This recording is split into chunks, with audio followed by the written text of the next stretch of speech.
Hello friends, welcome back to my channel. My name is O-Sheena. I did some self-tanning yesterday and it's like developed overnight and I just feel like I was just resting on the sun for a little bit. And sometimes when it's been like cold and overcast for too long, I just need to like reverse that by really covering myself in color. Today is my March wrap-up. March feels like it was a million years long, but also that I blinked and it's over. So it's one of those combinations.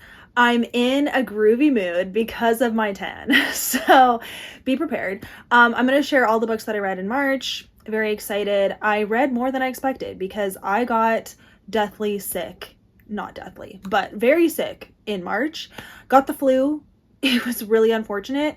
So thank you for sticking with me. I know my uploads were not exactly consistent in March, but we're here. I'm back. Everything's good.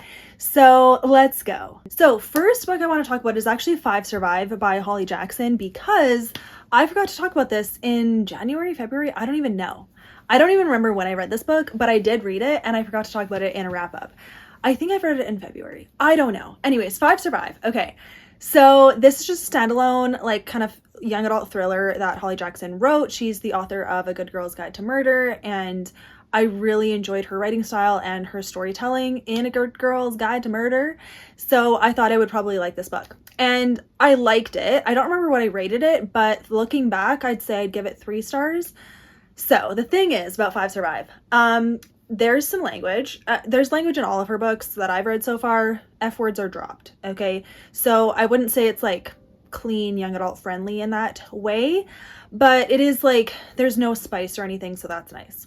The few things I liked about this book were basically the premise. So you're following these friends in an RV going on a little trip, and then the RV breaks down, and then someone's sniping them through the RV. Sniping them, trying to snipe them. And that was intense, okay? All of a sudden there's snipes coming out and they're getting shot at and it's like really intense and I enjoyed that.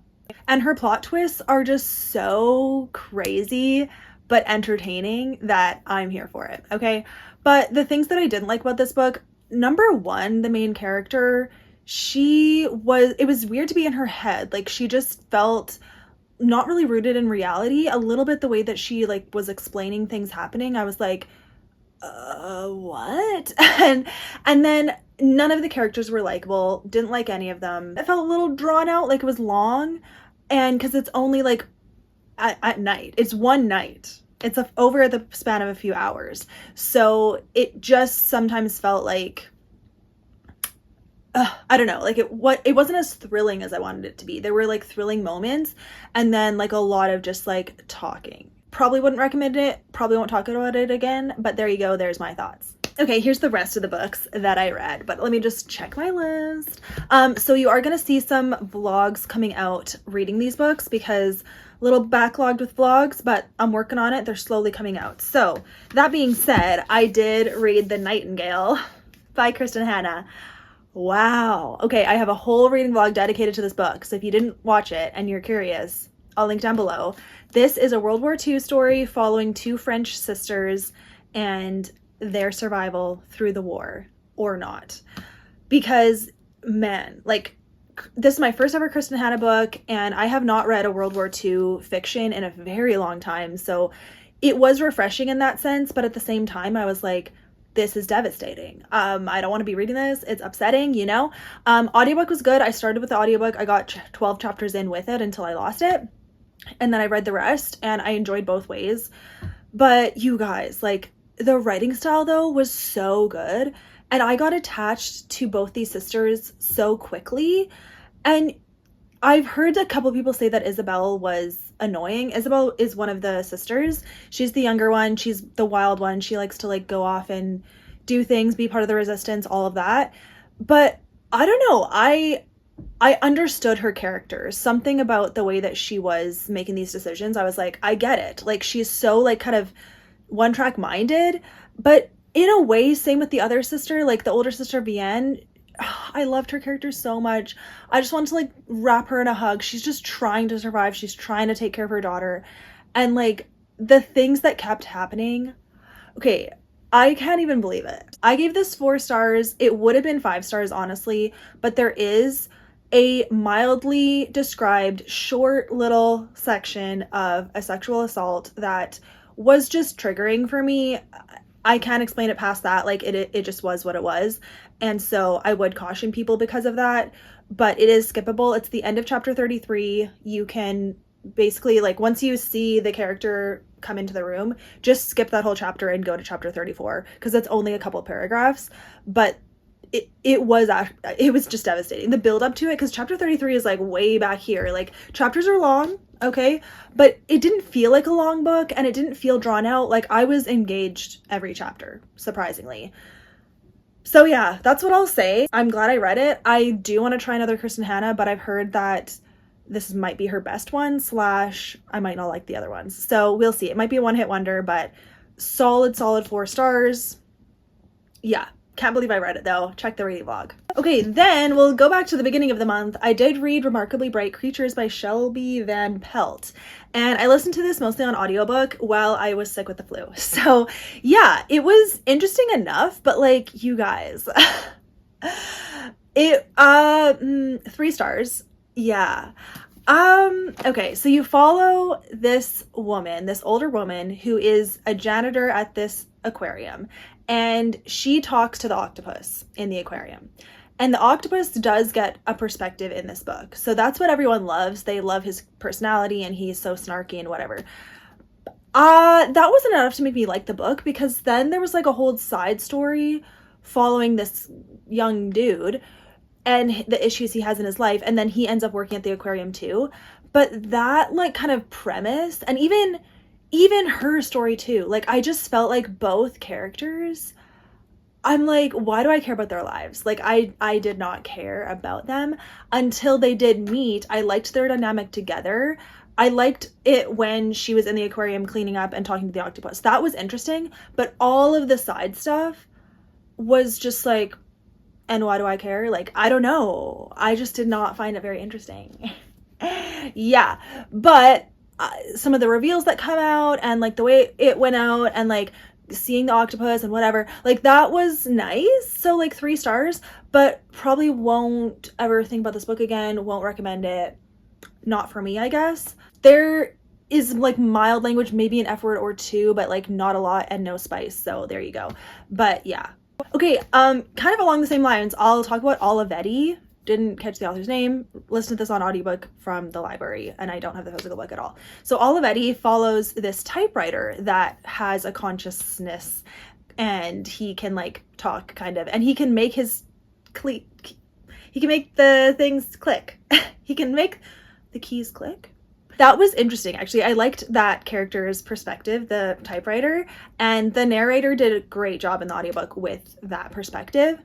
I will say that the rest of the story wasn't super interesting. Like, it's a grief story. You follow this little boy whose mother goes missing, and he's trying to find her, and Olivetti might have some clues to where she went. So a big like reveal and whatever, and like finding the mom and stuff. That was sweet, like 3-star level sweet, but just like, I'm just like, okay. I don't know. Like, it is what it is. We're getting to better books soon. Don't even worry. But yeah, that's what I'll say. 3.5 stars, because like, I liked the narration. I thought it was like unique the way this typewriter was coming to life, and I would recommend it. Nothing like inappropriate happened. I think it's middle grade friendly-ish, but it does talk about like cancer and grief. So just so you know. Then I did reread Powerful by Lauren Roberts, because I happened to get the audiobook in for this book, and I'd never listened to it before. I had read it before. So it's really sweet to listen to the audiobook.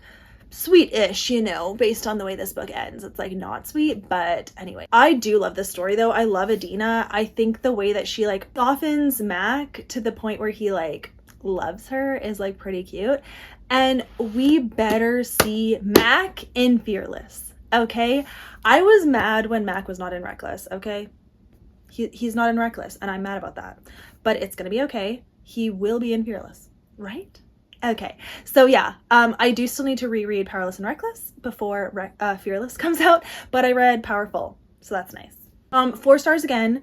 It's not a 5-star level, just because sometimes the language was like, that was unnecessary. Like, why did you put a swear word right there? Like, it unnecessary. So some of that was like, really? But otherwise, love this book. So then I reread Never Fall Again, and I tabbed it up because this was my Patreon book club book, and I have a whole spoiler reading vlog for my Patreons. It was so fun. I love this book. I absolutely love it. Yeah. So lots of tabs, lots of favorite parts.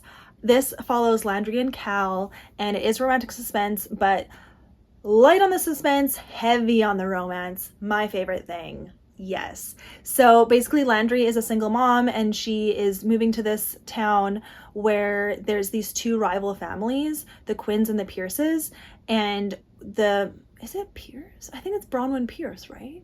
Anyways, one of her friends is one of the family members, and she sells a piece of her land to Landry, which is kind of like crazy because the families are very like tight and don't let outsiders in, but the fact that Bronwyn let Landry in shows that like Landry is trustworthy and that Bronwyn like sees her as family. So Landry gets to know both of these families, and she does meet Cal. He is the son of a Shaw, who is also the Quinn side, I want to say. I forget. There's a lot of family ties in here. There is a whole family tree at the beginning of this book, so don't even worry. You're taken care of. Where is it? Okay, yes.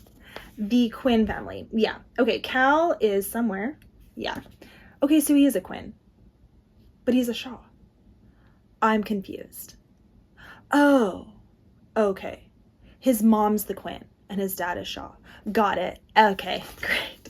So yeah, but either way, I love this book. Stuff goes on. It's good. I did read the second book. Okay. There's a reading vlog for this book coming out after this video, I'm pretty sure. So very excited about that. And yeah, this is called Break My Fall. This follows Meredith and Gray. Meredith is cousins to Cal. So you met her in the first book, and her brother is Mo. We all love Mo. We want his book. I'm hoping that it's next.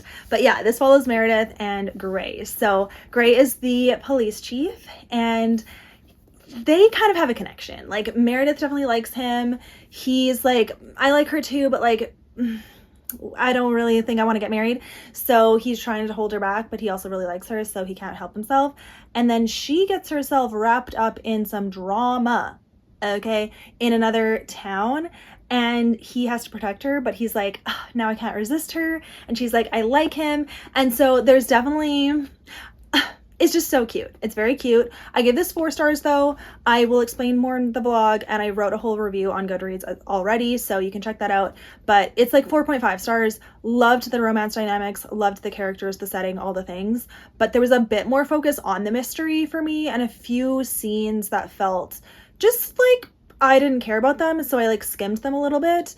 And that's all I can say. But still love this book. Very excited to continue reading this book, this series, and I love this author. So yeah, it was a really quick read. Like, I flew through it, but just a few things made it not 5 stars. Okay, you guys, then I read Real Love by Savannah Scott, and this is in a vlog too, so be prepared, it's coming. But this book, I really liked it. I give it 4.5 stars. Really, I should give it 5 stars. Because like looking back, I just enjoyed it. But while I was reading it, I was like, this could be like a little faster. Like just a little bit though. Like it's almost 5-star level. And it's going to be like on honorable mention / favorites of the year for sure. I love this book. Okay. So it's so cute. So it's a celebrity romance, which sometimes can be so cheesy, but this one wasn't. Like the level of like maturity and quality that this book was, I was so impressed. There's just a few like filler things that like brought it not quite there, but truly I recommend this book. If you have Kindle Unlimited, read it. I got it on NetGalley, surprisingly. Sometimes IndiePub goes on NetGalley. Don't know how that works, but I did get a copy of it. So thank you to NetGalley and the author. And I finally read it. It came out, I think, in November. So, you know, it's a little late, but that's okay. This is definitely summer coded because you follow these 2 characters. The setting is, it's set off the coast of LA and on an island, and the island is so like just beachy, like you just feel the beach vibes and the island vibes. It was really cool. But you're following these characters who love Scrabble, and they play Scrabble online against each other, and they're each other's favorite opponent, and they start like chatting and flirting online. In real life, this guy is like a marine biologist, and he's also a boater, and he can like boat people from LA mainland to the island, and he gets hired to boat this girl because this girl's a celebrity and she needs like serious protection. So he gets hired to be her boater, and they don't know they're actually playing Scrabble together online. And the way it plays out, you know, but like I just loved every aspect of it. There was like serious things, but then less serious things. I loved it. The main thing, you guys, the romance, the dates, the way that this guy, he was so swoony. I swooned so hard during these dates. Like, oh, like seriously, perfect dates. This island date, the first date they go on, is probably the cutest date I've ever read, like to date. It's like, I was amazed, you guys. So read it just for that. But yeah, so this probably should be 5 stars. There was just a few things that made it not perfect, but like, should I just like, whatever, you know? But anyways, highly recommend that. Okay, kind of ending on not a great note. Yeah, so An Overdue Match by Sarah Monzon is another book that I read in this upcoming vlog where I'm basically reading Christian fiction new releases. So I gave this book 3 stars, 3.5 maybe, but like no, 3 stars, because the romance just cringed me out. I did not like the main guy character at all. He was like stereotypical bad boy. It was like resistance to lovers. Like she just was not interested in him, but she was attracted to him and she couldn't help herself, and that was annoying because he could tell that she was into him, so he was like playing on that, and I just hated their dynamics so much. I really did. Loved the setting though. She works in a library. That was really cool, and like some of the library events that happened were cool to read. And the faith content was pretty decent, but like hated the relationship. Did not like these characters together. Okay, and yeah, not into it. Wouldn't recommend. Sorry. And then lastly, I did DNF one book. It's Rendezvous. I DNF this.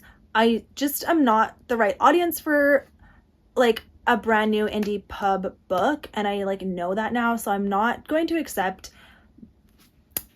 authors' first books when they're indie, because it's just so sad, and I don't want to like put these authors down or like, you know, hinder their books being successful. So please take my review with a grain of salt, but I just think that the writing style and the plot development needs some work. I wasn't connected to these characters. I got a few pages in. I'll explain it in the reading vlog that's coming out, and I feel really bad about it, but I have to be honest, you guys, like